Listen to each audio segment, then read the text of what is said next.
आपण बघत आहात AKP न्यूज मराठी। आपला आवाज आपली ताकद। सबस्क्राइब करा, शेअर करा, लाईक करा। AKP news Marathi.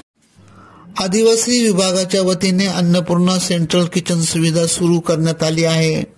मात्र ही सुविधा विद्यार्थ्यांसाठी जीवघेणी ठरू पाहते असल्याची बाब इगतपुरी तालुक्यातील मुंडे गावात समोर आली। या ठिकाणी सेंट्रल किचन मध्ये प्रचंड अस्वच्छता, दुर्गंधी आणि निकृष्ट दर्जाचा माल असल्याचे दिसून आले। जिल्ह्यातील 44 आश्रमशाळांना सेंट्रल किचन मधून पोषण आहाराचा पुरवठा केला जातो।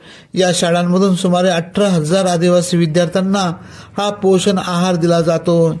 इगतपुरी तालुक्यात असलेल्या सेंट्रल किचन मध्ये जनावरेही खाणार नाही असा पोषण आहार तयार केला होत असल्याचे दिसून आले।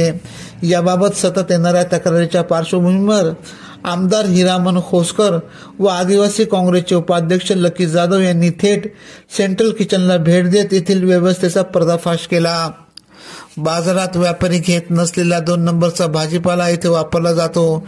विशेष म्हणजे सेंट्रल किचन मध्ये प्रचंड दुर्गंधी आणि अस्वच्छतेचे साम्राज्य या ठिकाणी दिसून आले।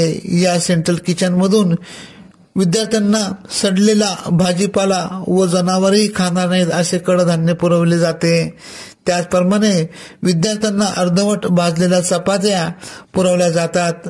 दरम्यान आमदार हिरामन खोसकर यांनी गुरुवार दिनांक 9 जानेवारी रोजी सकाळी या किचनला अचानक भेट दिली, तेव्हा हा सर्व प्रकार उघडकीस आला।